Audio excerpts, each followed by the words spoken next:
Pada Sudaders, kumaha kabarna? Damang sadena dengan saya si Otong kembali lagi di channel Ningali Film. Pada alur cerita kali ini, kita akan melanjutkan alur cerita dari film yang rilis pada tahun 2026 untuk bagian yang ke-9.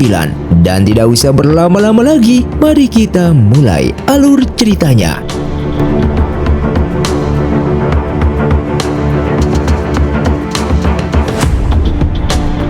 Film pun dilanjutkan dengan cerita berpusat pada pencarian sebuah benda pusaka bernama krisan Mas Giok Ungu yang diyakini tersembunyi di makam keluarga Chang. Pencarian ini melibatkan ketegangan romantis dan persaingan antara tiga karakter utama, Chai Zhao, Yuzi, dan Mu Qingyan. Yuzi dan Mu Qingyan sama-sama berusaha mendekati Chai Zhao, sementara Chai Zhao berusaha menengahi perdebatan mereka agar fokus pada tujuan utama. Pasukan musuh, anak buah Nize, sudah menggeledah benteng keluarga Chang tetapi gagal. Hal ini membuat Mu Qingyan menyimpulkan bahwa pusaka tersebut pasti disembunyikan di dalam makam. Bahkan dia sempat berpikir untuk menggali kuburan secara paksa. Lalu sesaat Chai Zhao mengingat akan masa kecilnya. Ia menyadari adanya kejanggalan karena meski area gunung tersebut teduh, ia ingat pernah merasa terkena sinar matahari di sana. Sehingga ia menyimpulkan bahwa ada cermin perunggu yang dirancang untuk memantulkan dan memusatkan cahaya ke titik tertentu. Chai Zhao juga menyadari bahwa pilar batu yang amblas bukan karena faktor alam, melainkan karena tanah di bawahnya telah dikosongkan untuk membangun ruang rahasia. Dengan menggunakan pengetahuan dari catatan keluarga Si yang pernah diberikan kepada bibinya, catatan mengenai teknik pengerjaan yang diperlukan untuk membangun makam bawah tanah, Chai Zhao yang pernah membaca catatan tersebut, ia lalu menghitung posisi yin dan keselarasan alam hingga pada akhirnya Chai Zhao berhasil menemukan di mana titik pintu masuk rahasia menuju makam bawah tanah berada. Chai Zhao dan rekannya berhasil memasuki sebuah makam yang dilindungi oleh tembok berbalik, sebuah mekanisme pertahanan tingkat tinggi karya keluarga Si. Untuk masuk ke dalam makam, mereka harus memiliki sebuah kunci, dan ternyata Mu Qingyan sudah memilikinya yang diberikan oleh pendekar Chang kepadanya. Di dalam makam, mereka menemukan papan roh milik Lu Chengnan dari Sekte Li. Di peti mati terdapat tulisan penghormatan yang emosional, diduga ditulis oleh bibi Chai Zhao yaitu Bibi Pingsu, yang menggambarkan Lu Chengnan sebagai sosok pahlawan dan candikawan yang agung. Sehingga hal ini memicu pertanyaan, mungkinkah Lu Chengnan ini benar-benar siluman pelukis kulit? Dikarenakan meskipun Lu Chengnan dari Sekte Li, namun dia dapat perlakuan terhormat seperti ini dari bibinya. Di saat memeriksa peti mati batu untuk mencari pusaka krisan Mas Giok Ungu, mereka tidak menemukannya. Namun mereka menemukan bukti fisik yang krusial pada jenazah Lu Chengnan, yang dimana kondisi luka pada tulang dada hancur dan rusuk retak parah. Penyebabnya adalah luka tersebut dipastikan berasal dari jurus tapak penghancur hati awan terbang, jurus andalan milik Ni Heng Cheng. Sehingga mereka bertanya-tanya, apa rahasia di balik krisan Mas Giok Ungu ini? Sampai-sampai Ni Heng Cheng membunuh murid kesayangannya sendiri. Bahkan sebelumnya Nize dan orang berpakaian hitam juga membantai keluarga Chang demi benda tersebut.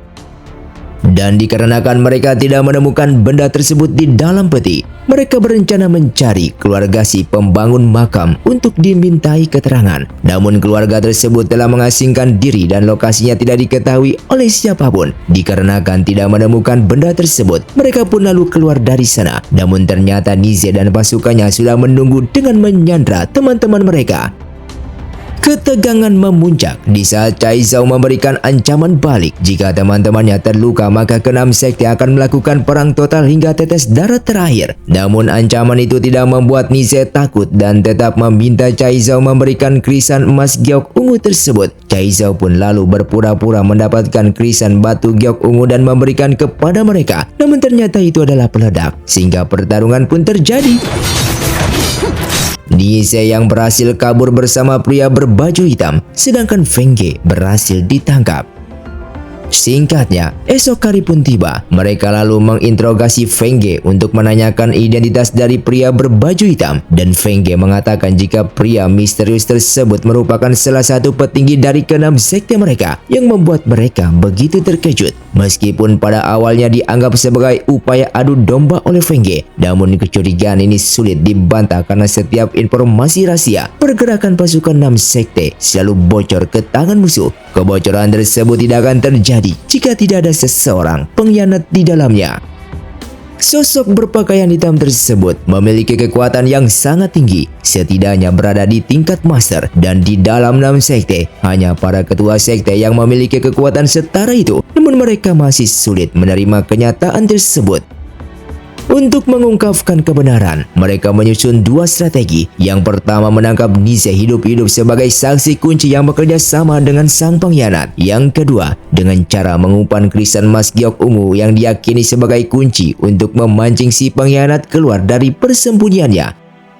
Mengingat seriusnya masalah ini, mereka memutuskan untuk segera kembali ke sekte untuk melapor. Namun mereka akan melakukan penghormatan terakhir dengan berziarah ke makam pendekar Chang sebelum berangkat.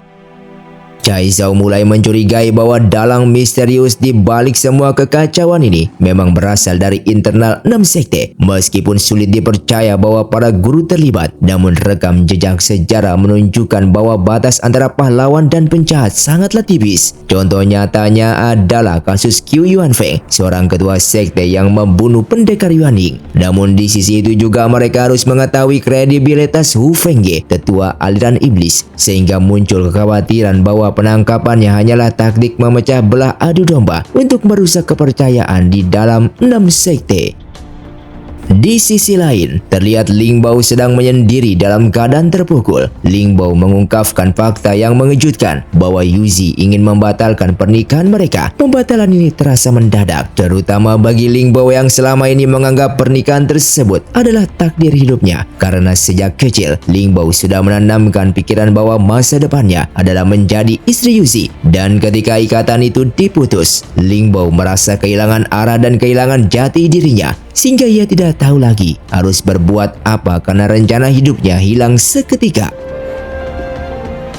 Di sisi lain, Mu Qingyan mengajak Cai Zhao untuk mencari keluarga Si. Ia yakin bahwa hanya keluarga tersebut yang memegang kunci informasi mengenai keberadaan krisan emas giok ungu, sebuah benda atau pusaka langka yang menjadi pusat konflik dalam dunia persilatan.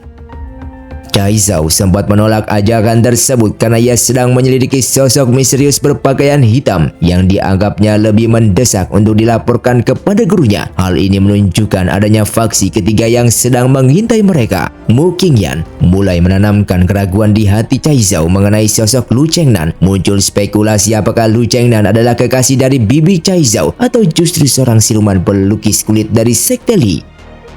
Percakapan beralih ke masa lalu bibi Cai Zhao. Terungkap bahwa terdapat sepasang kalimat puisi di sebuah makam kuno yang ditulis oleh sang bibi. Namun gaya tulisannya bukan untuk seseorang kekasih, melainkan untuk pahlawan yang sangat dihormati. Mereka menyadari sebuah kejanggalan. Jika Lu Chengnan bukan kekasih sang bibi, lalu siapa yang dulu mencuri krisan emas giok ungu untuk mengobati keluarga Si? Lalu muncul teori bahwa ada orang ketiga dari aliran iblis yang menjadi siluman pelukis kulit sebenarnya. Mu Qingyan lalu mengajak Cai Zhao untuk mencari keluarga Si, karena hanya keluarga Si yang bisa mengetahui semua jawaban ini. Namun Cai Zhao mengatakan kalau keluarga Si sudah lama bersembunyi dan mereka sangat membutuhkan waktu untuk menemukannya. Sehingga pada awalnya Cai Zhao menolak untuk ikut dengannya. Namun setelah dipikirkan kembali, Cai Zhao pun langsung menyetujuinya. Setelah itu Cai Zhao menunjukkan sebuah peta untuk mencari tahu di mana keberadaan keluarga Si. Mereka akan menyusuri jalan di 3 provinsi Tenggara. Target mereka adalah menemukan tempat asal kue buah kesemek segi 6, karena itu merupakan satu-satunya cara agar mereka mengetahui di mana keluarga Si berada. Dengan berbekal asumsi bahwa kue tersebut berasal dari daerah subur dan berpenduduk, mereka memutuskan untuk menyisir setiap desa dan kota di sepanjang jalur utama, meskipun menyadari bahwa wilayah tersebut sangat luas dengan ratusan pemukiman. Perjalanan pun dimulai dengan berjalan kaki hingga kelelahan. Saat mencoba mencari rute tercepat menuju desa berikutnya, mereka terpaksa mendaki gunung karena jembatan penyeberangan sungai hancur akibat hujan deras beberapa hari terakhir. Singkatnya, setelah beberapa hari melakukan perjalanan, Cai Zhao dan Mu Qingyan melacak keberadaan target di sepanjang sungai Sichuan. Alih-alih mencari satu persatu kota, mereka menggunakan metode unik, yaitu mencicipi kue buah kesemek dari berbagai tempat untuk mencocokkan rasa yang spesifik. Meski harus makan dalam jumlah banyak hingga beresiko mengganggu pencernaan, Cai Zhao bersikeras mengejar waktu demi mereka menemukan di mana keberadaan keluarga Xi. 今晚我来守夜，看遍天地。 Setelah gagal menemukan petunjuk lewat makanan, mereka beralih ke strategi baru. Cai Zhao menyewa sebuah lapak pasar untuk menjual golok mentari terik pusaka milik bibinya dengan harga 100.000 tael. Tujuannya bukan untuk uang, melainkan sebagai umpan untuk memancing keluarga Xi mengenali senjata tersebut. Dan benar saja, salah seorang muncul dan bertanya tentang harga pedang tersebut. Namun dikarenakan mahal sehingga pria itu pun pergi begitu saja. Cai Zhao dan Mu Qingyan lalu mengikutinya, namun pria itu langsung menghilang. Dan tiba-tiba mereka diserang oleh sekelompok pasukan berbaju hitam dari arah belakang yang dari tadi telah mengikuti mereka.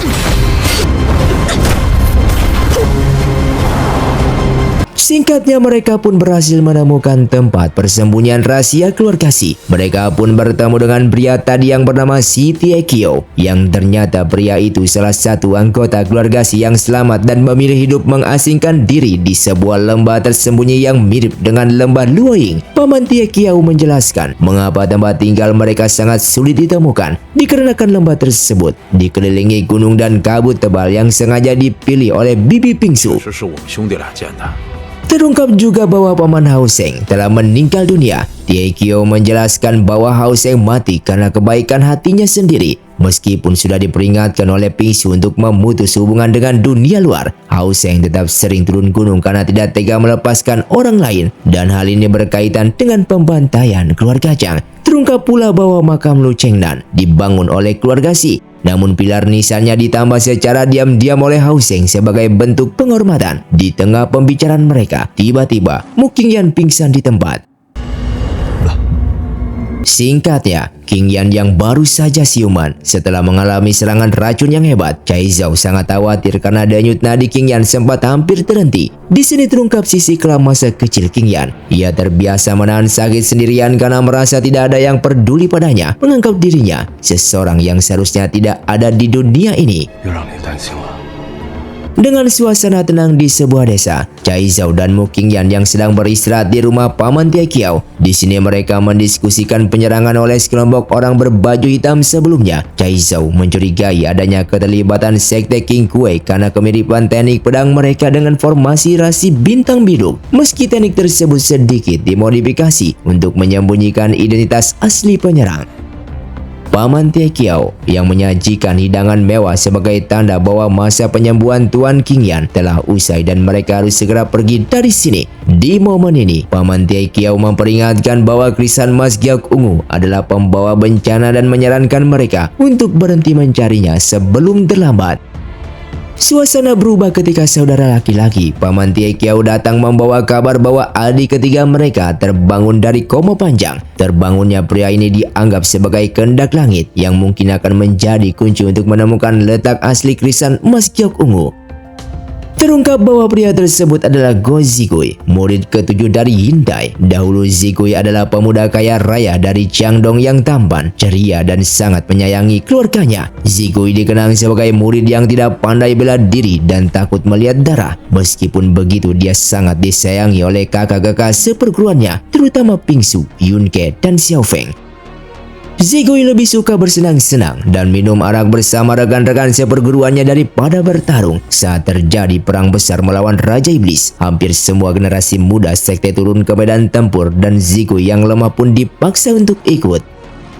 Dalam kekacauan perang, Zigui terpisah dari rombongan dan jatuh ke tangan musuh di penjara Cakar 8. Di dalam penjara, Zigui disiksa secara brutal. Tulang-tulangnya dipatahkan agar ia menyerah. Karena tidak tahan, aliran iblis mengirimkan surat menyerah Zigui kepada Yindai, ketua sekte King Kue. Bukannya menyelamatkan, Yindai justru menganggap Zigui pengecut dan memberikan perintah untuk membunuhnya demi menjaga nama baik sekte. Hanya Bingsu yang tidak menyerah. Ia menyusup berkali-kali ke wilayah musuh hingga akhirnya menemukan Zigui dalam kondisi hancur secara fisik dan mental. Bingsu membawanya pulang, namun karena Zigui dianggap pengkhianat oleh 6 sekte, ia harus hidup dalam pengasingan selama bertahun-tahun. Kembali ke masa sekarang, kondisi Zigui sudah tidak tertolong. Sebelum mengembuskan nafas terakhir, ia memberikan barang peninggalan keluarga Guo kepada Chaizhou sebagai hadiah pernikahan untuk ibunya dan bibinya. Dalam sakaratul mautnya, Zigui mengalami penglihatan halusinasi yang indah. Ia melihat semua kakak seperguruannya yang telah gugur berkumpul kembali hingga pada akhirnya Zigui pun akhirnya pulang dengan tenang. 来， 十兄弟， 儿子，不醉不归。 Terungkap bahwa Yindai adalah dalang di balik konflik besar antara 6 sekte dan sekte Li. Dia sengaja menghasut 6 sekte untuk menyerang sekte Li dengan alasan keadilan membalas pembantaian Ni Hengcheng. Namun tujuan aslinya adalah mempelajari dan mendapatkan teknik hati Ziwei. Saat itu Yindai menyadari bahwa Bingsu adalah ancaman bagi rencana liciknya. Memanfaatkan sifat Bingsu yang berjiwa kesatria dan tidak tega melihat pertumpahan darah, Yindai menipunya untuk mempelajari ilmu sakti penghancur tubuh iblis langit agar mati tanpa disadarinya. Setelah itu mereka pun pamit dari sana dan Paman Tie Kiao menitipkan abu jasad saudara Zigui kepada Chaizhou untuk dibawa kembali ke Jiangdong. Ia juga mengembalikan pedang pusaka sekte Qiang Kue milik jasad saudara Zigui. 他那份出阿阳山的信， Terlihat Chaizhou yang begitu bersedih karena masih bertanya-tanya siapa dalang kematian Bibi Bingsu dan pembantaian di benteng keluarga Chang. Meskipun musuh utama seperti Ni Hengcheng dan Yindai telah tewas, namun mereka menyadari ada dalang yang lebih besar yang masih berkeliaran, terutama identitas siluman pelukis kulit. Sosok misterius ini dicurigai sebagai orang berpakaian hitam yang sebelumnya telah menyerang mereka. Sosok tersebut diketahui mendekati Bibi Bingsu dengan niat terselubung terkait krisan Mas Gyok Ungu. Meski berasal dari sekte Li, keberadaannya tidak tercatat dalam sejarah sekte, menunjukkan pria misterius tersebut adalah sosok yang sangat licik dan tersembunyi. 点上，武大侠扑向 Singkatnya, Chaizhou yang berada dalam dilema besar. Meski telah membatalkan pertunangannya dengan Yuki, ia merasa hampa saat menyadari mungkin tidak bisa lagi bertemu dengan Mu Qingyan. Orang tua Chaizhou memperingatkannya bahwa meski ia bebas memilih pasangan, Mu Qingyan adalah sosok yang berbahaya karena latar belakang alirannya. Keluarga dan guru Chaizhou mengungkapkan alasan kebencian mereka terhadap Mu Qingyan. Mereka percaya bahwa ayah Mu Qingyan, Mu Zhengming, adalah siluman pelukis kulit yang dulu mengkhianati dan menyebabkan kematian rekan-rekan Bibi Chaizhou serta membuat Paman Xiuming cacat. Bukti kuatnya adalah sebuah pelindung pergelangan tangan yang dikenakan Mu Qingyan yang diidentifikasi sebagai hadiah masa lalu untuk sang siluman. 黑衣人我自己会找。 Di tengah kekacauan emosional Chaizhou, ketua Song dari sekte Guangdian datang melamar Chaizhou untuk putranya, yaitu Yuzi. Meskipun Yuzi tulus menyukai Chaizhou dan ingin melindunginya dari guncingan publik, Chaizhou tetap menolak dengan halus. Ia tidak ingin menjadikan pernikahan sebagai tempat persembunyian atau pelarian dari masalahnya ini. Di sisi lain, Mu Qingyan mencari kebenaran tentang ayahnya melalui tetua Su dan Paman Cheng. Terungkap bahwa ayahnya memiliki saudara kembar bernama Mu Zhengyang. Terungkap indikasi bahwa identitas siluman pelukis kulit mungkin sebenarnya melekat pada sang paman Mu Zhengyang, bukan ayahnya. Sehingga Mu Qingyan bertekad membuktikan kebenaran ini kepada Chaizhou. Sekte Qiang Kue telah menyiapkan jebakan mematikan menggunakan ledakan guntur hujan untuk membunuh Mu Qingyan jika ia berani datang. Orang tua Chaizhou mencoba mengalihkan perhatian Chaizhou agar ia tidak mengetahui rencana penyergapan tersebut. Mu Qingyan akhirnya datang ke gunung untuk menemui Chaizhou meskipun tahu itu berbahaya.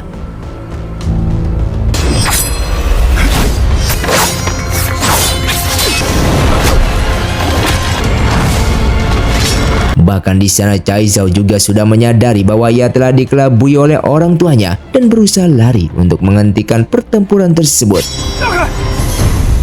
Mu Qingyan lalu menyerahkan diri di sekte King Kue demi memberikan penjelasan kepada Cai Zhao. Meskipun Mu Qingyan dituduh melakukan berbagai kejahatan keluargamu, termasuk kematian biksu, ia bersikeras bahwa ia bukan anak dari pembunuh tersebut dan ingin membuktikan ketulusannya pada Cai Zhao.